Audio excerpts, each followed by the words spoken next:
Now, in discussion of tanks, a question that comes regularly up is how to account for tank production cost in comparing tanks.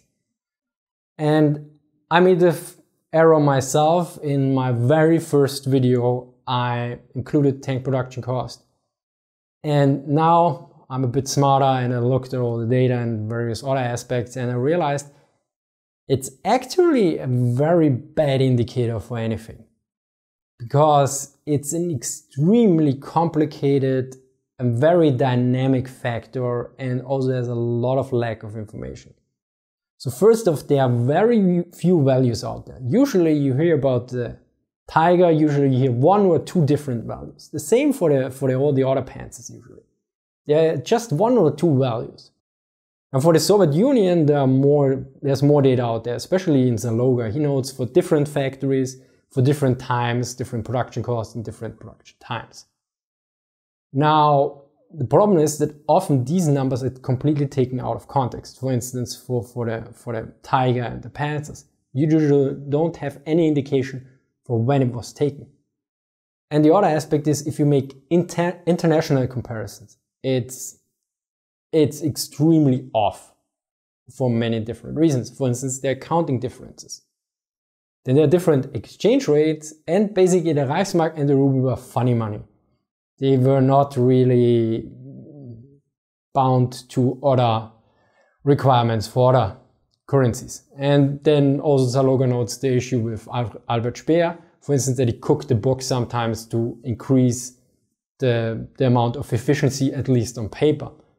So other aspects are different components are sometimes provided by the government. For instance, for the Germans, the value of the tank is usually given without the gun, without the radio, and some other equipment, which is usually also not particularly well specified, at least in the books I read.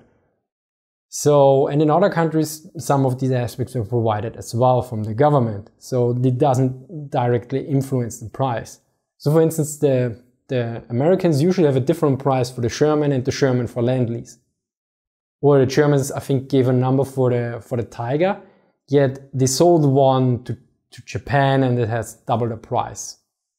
Why exactly? Well, maybe just to make a profit or some other reasons. So, but keeping that aside, you could also say, okay, let's make a domestic comparison. Here's also one important issue. Some people would know, yeah, well, you can't compare cost because funny money and everything else, but you could take time. Yeah, the problem is time is also counted differently in some cases and for some aspects. So with time, production time, there are less issues, but there's still quite a lot. But let's go back to the domestic comparison. So let's say you compare the Panzer III with the Panther, with the Panzerkampfwagen 5. You have one problem. The Panzer III started its series in 1939. The Panther had the series production started in 1943. So since you have a production efficiency, what time do you take? What money do you take? What value do you take? You compare 1939 against 1943, or you compare the Panzer III in 1943 cost to the Panther in 1943. But back then, but at this point, the Panzer III is as an old model. It's basically very well produced. It's very well optimized for mass production and everything else. You have a lot of efficiency bonuses and everything else. And you compare it to a completely new tank where the production setups need to be still in place and the workers need to be trained. And so what do you take? What do you compare? For instance, the Soviets have values where the price between 1940 and 1942 is basically halved for one tank in one factory. In some cases, these values are more extreme.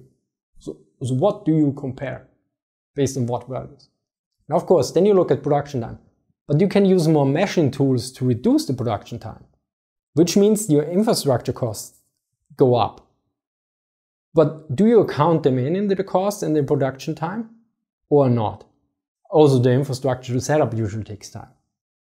So then you can also use different experienced workforce. The Germans used many different workforces. They used foreign workers, they used slave workers, they used prisoners of war, they used old men, they used, yeah, what do you take here?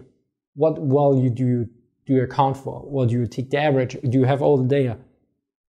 Then, as mentioned before, you have different values for different factories. Then, for instance, you have a specialized factory, rather near to here, St. Valentin, near Linz, which was the only manufacturing belt for tank production in Germany in the Second World War.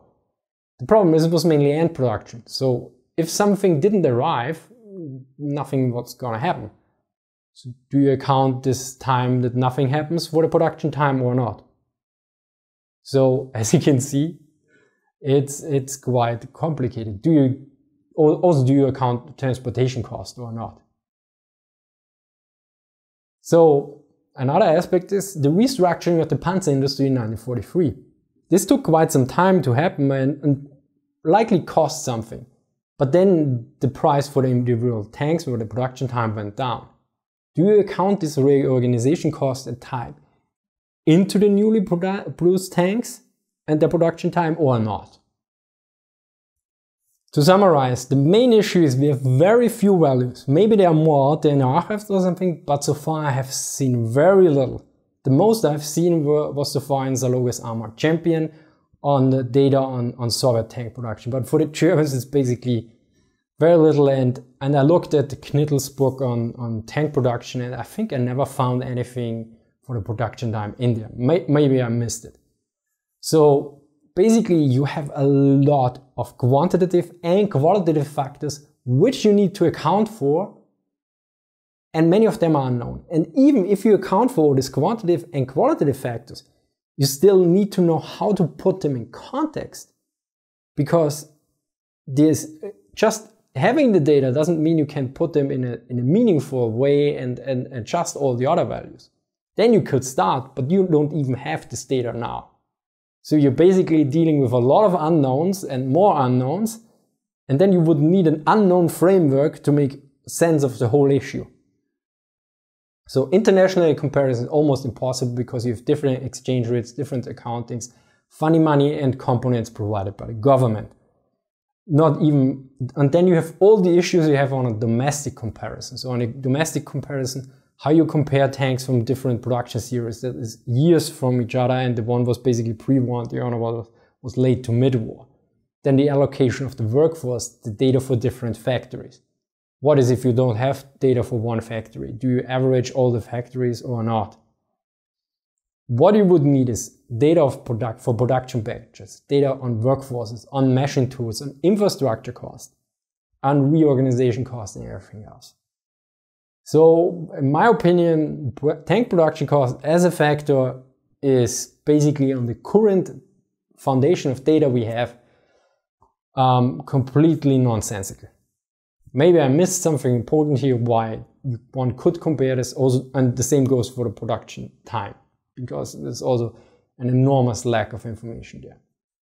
So in my opinion, it doesn't make very much sense. Now a big thank you here to Wolfgang here for sending me Armored Champion from Zaloga, and a big thank you for Jack for sending me Tanks of Operation Barbarossa from Kavalerczyk book. I really like it. So thank you very much and see you next time.